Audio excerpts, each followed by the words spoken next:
It isn't easy to sing with a lump in your throat and choking back tears.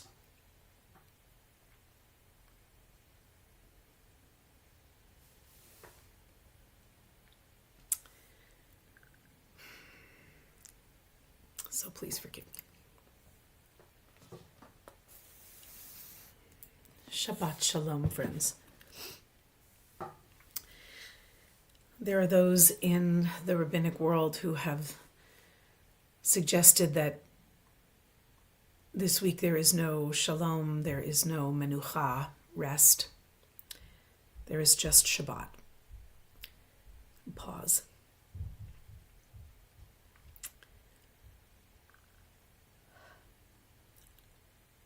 It's still absolutely incumbent, though, to say Shabbat Shalom, because Shalom really means so much more than peace. It refers to wholeness, to the all of things.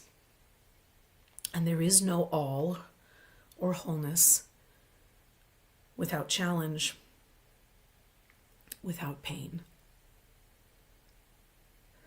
without choice of how to respond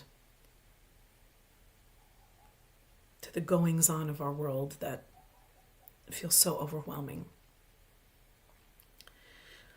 We live in a time of such wonders, technological miracles that allow us to know what is happening in our world as best we can, so much, instantly. Whether it's down the street, across the country, or around the world. And it's so much to hold and to bear. None of us has shoulders or hearts or spirits big enough to hold the pain of our people, even of our own selves. We'd have to have the strength of giants. And the Jewish people has never been a very big people. We don't have numbers.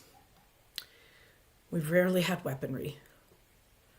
But what we have always had is the word.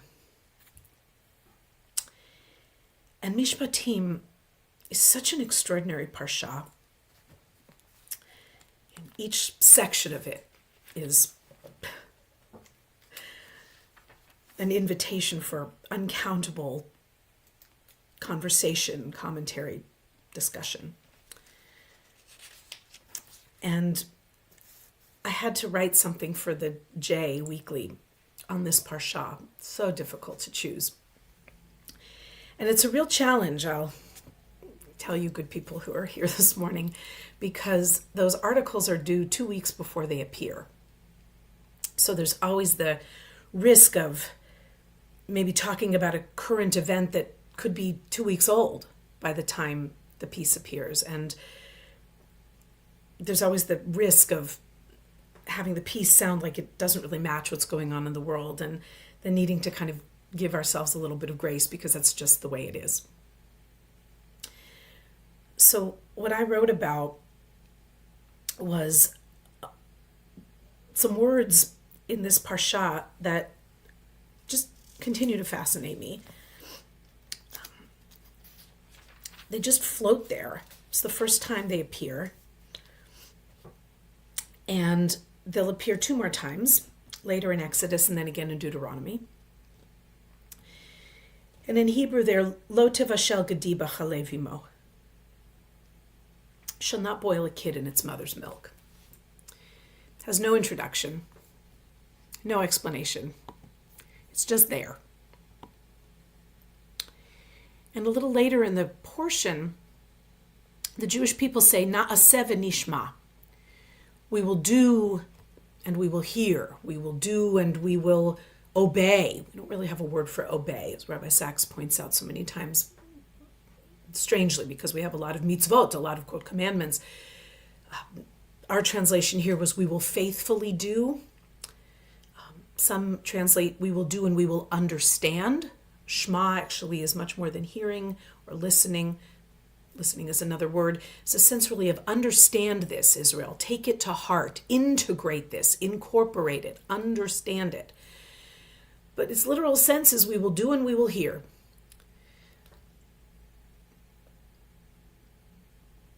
But when we say we will do, and let's go with we will understand, it's an extraordinary thing to say, right? We'll do something, and only then we'll wrestle with the implications of what it might mean.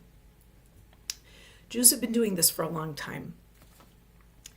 And sometimes just following the rules, for a lot of people, that's enough. But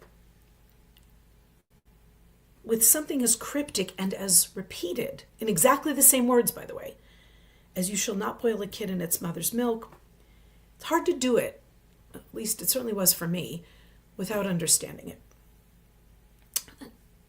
Commentators struggled, even the greatest minds of all time. Start with Maimonides. He insisted that this act of boiling a kid goat's meat in its mother's milk had to do with some edict against a Canaanite practice associated with idolatry. But according to all modern interpreters, absolutely no such rite or ritual has ever been attested to. So it's something Maimonides made up. It seems hard to believe, but nobody can find any evidence of such a Canaanite practice. Some said the rule was part of a general prohibition against forbidden mixtures of different kinds, but that's also unconvincing because this is not a mixture. The mother's milk, the goat's milk, and the meat of the kid are of the same kind. There's a suggestion that maybe there was a foreign practice of milk boiled with the meat of the kid goat was sprinkled on trees, fields, and orchards as a kind of fertility rite, but apparently there's no truly credible evidence for that either. Another possibility is interesting, that the injunction, because it mentions the mother's milk, is referring to the Torah's absolute abhorrence of incest and forbidden intermingling of blood relations. But this little phrase that the Talmudic rabbis grabbed onto and developed into an entire system of being careful about what we eat and what we eat together, I think I relate much more to the idea that the prohibition is teaching sensitivity to animals, similar to the laws about slaughtering cattle on the same day as they're young, sacrificing cattle in the first week of their life, or taking a mother bird along with her fledglings or her eggs, as appear later in Exodus and Leviticus and in Deuteronomy. But I think ultimately the best explanation for why we might separate meat products and milk products on the same plate has to do with symbols of life and death. And that was what I heard at an event many years ago. Just out of nowhere, somebody offered very unsolicited advice at a buffet, and just felt the need to weigh in and say, it's important not to have symbols of life and death mixed on the same plate and eaten together. This is a beautiful concept that the Torah, in that little injunction, doesn't speak about directly at all. But what an incredible creative reading. That though we have a concession to eating meat in Judaism, if you do so, don't have a symbol of the death of a baby made more tasty by being mixed with its mother's milk. This is about sensitivity. This is about love for God's children, whether they have 4 legs or 2 or 100 or 8. These mitzvot in Parahsat Mishpatim look on the surface like they are unrelated, to one another. But a closer reading demonstrates that so many of them, of the 53 commandments in this Torah portion, are the biblical authors saying, we see you. We know your tendencies as human beings. And as part of the Jewish people, we're going to ask you to go against your natural, base instincts. We're going to ask you to do something that's pretty darn near impossible, and that is to defy gravity, to rise up above the forces in this world that seek to drag us into the mud, to make us our worst selves, and instead say, be better, be taller, go higher, go farther. And as we saw in the Haftarah, it's pretty hard to do. And we revert and we backslide and we make mistakes all the time. But this Torah portion has commandments like this. When you see the ass of your enemy lying under its burden, and you would refrain from raising it up, you must nevertheless raise it with him. Hold hands with your enemy and lift up the fallen animal. Do not subvert the rights of the needy in their disputes. How easy would it be to do that? To pick on the people who are poor and hurting and vulnerable. Keep far from a false charge. Keep far away from lies. Specifically, a judge should have nothing to do with a claim he knows to be fraudulent, no matter who's bringing it. Do not take bribes. Who in a similar situation, things are expensive, might be tempted to take a bribe? Ask yourself. We like to think that we're above those things, but we're all subject to the same temptations. Do not oppress a stranger. You know the feelings of the stranger, having yourselves been strangers in the land of Egypt. In a way, that's maybe the core of the Torah. Maintain your compassion, even when everything in the world says, why? Why bother? The Torah says, bother. Bother about the feelings of the mother goat. Bother about how you turn her kid goat into sustaining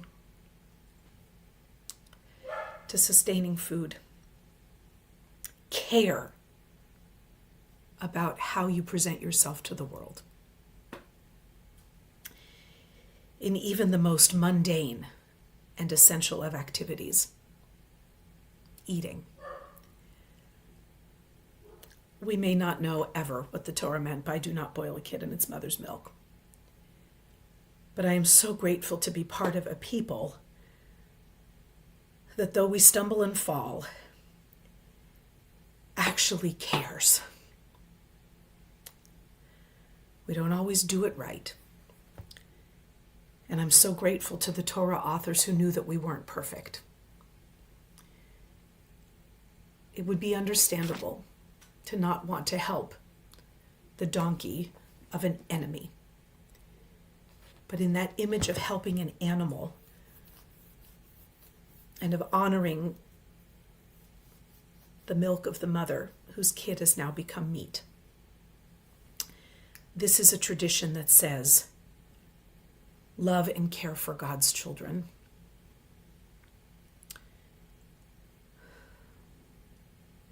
even when so much of the world doesn't care for our children.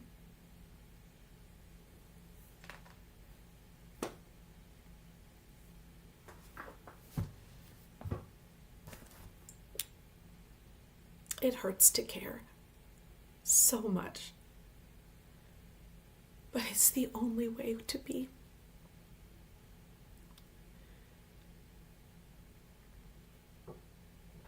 Thank you for caring. Thank you to our friends who cared for our community and the Jewish people in this time of incomprehensible humiliations and sorrows.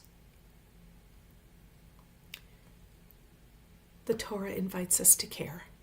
It commands us to care. Thank you for caring.